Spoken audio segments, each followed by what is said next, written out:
So myself and some of the worship team were doing a devotional today, and the topic was on anxiety, and we were having a discussion and about anxiety and fear, right? And one thing that we could agree on, right, and it seems to be the case for many of us, is this.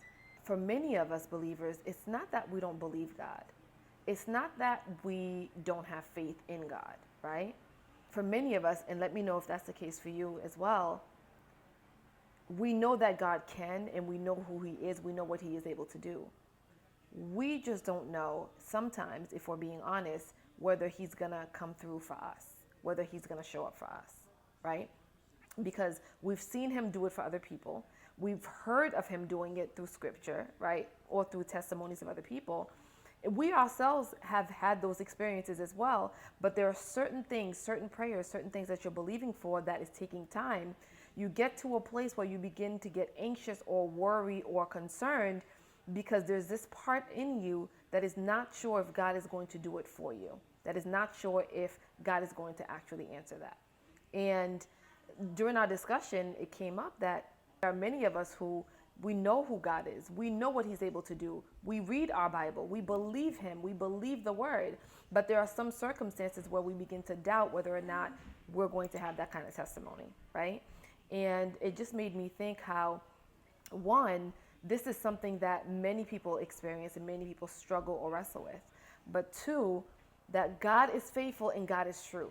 We see in scripture that like Sarah wrestled with this, right? We see in the book of Genesis, I believe it's chapter 18, where the Lord is reminding Abraham of the promise that Sarah is going to have a child. But they've been waiting and nothing has happened, right? And Sarah, hearing this, she kind of laughs to herself, kind of like, at this old age, you know?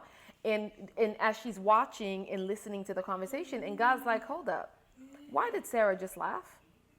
Right? Is anything too hard for the Lord? Is anything too hard for me? Right?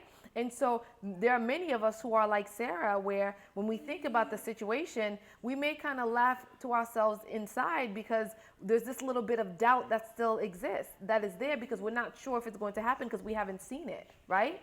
But I want to remind you what God reminded Sarah and Abraham that day. Is anything too hard for God? There is nothing that is too hard for Him. And so if that's something that you're wrestling with or struggling with, or, wrestle with or have wrestled with or will wrestle with, right?